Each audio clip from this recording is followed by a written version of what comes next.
Carmine bee-eaters have flown hundreds of miles from the rainforests of the Congo.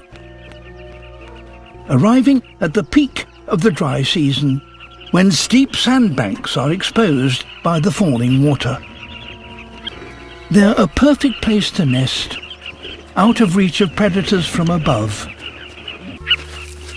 Bee-eater burrows can extend for 2 meters into the soft river sand. Already home to 6,000 nests, real estate at bee-eater towers is in high demand. But it pays not to build too close to the neighbours.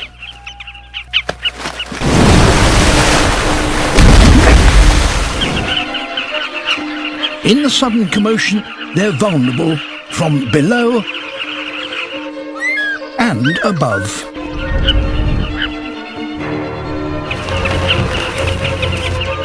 The eagle's strategy is to pin their prey against the riverbank.